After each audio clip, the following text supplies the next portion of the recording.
भगवद गीता अध्याय 13 क्षेत्र और क्षेत्रज्ञ विभाग योग। इस अध्याय में भगवान श्री कृष्ण शरीर, आत्मा और परमात्मा के अंतर को समझाते हैं। शरीर क्या है? भगवान कहते हैं कि ये शरीर एक क्षेत्र यानी खेत की तरह है। जैसे खेत में बीज बोए जाते हैं, वैसे ही शरीर में हमारे कर्मों के बीज बोए जाते हैं। इस शरीर में इच्छाएं, भावनाएं, सुख दुख और कर्म पैदा होते हैं। क्षेत्रज्ञ कौन है? जो इस शरीर को जानता है वो क्षेत्रज्ञ यानी आत्मा है।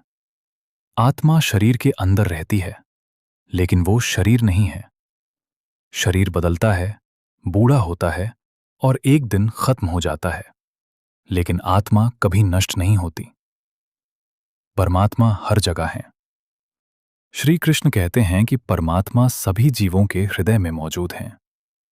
वे सबको देखते हैं, सबको शक्ति देते हैं और पूरे संसार को चलाते हैं।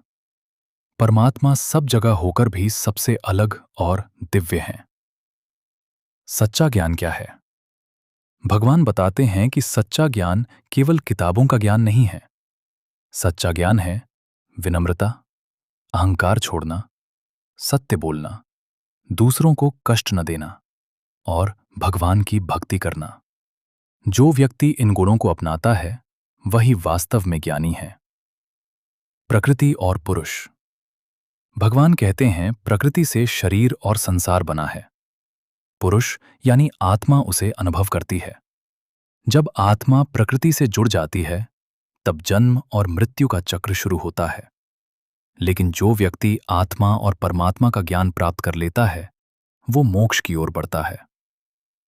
सब में एक ही परमात्मा। ज्ञानी व्यक्ति सभी जीवों में एक ही परमात्मा को देखता है।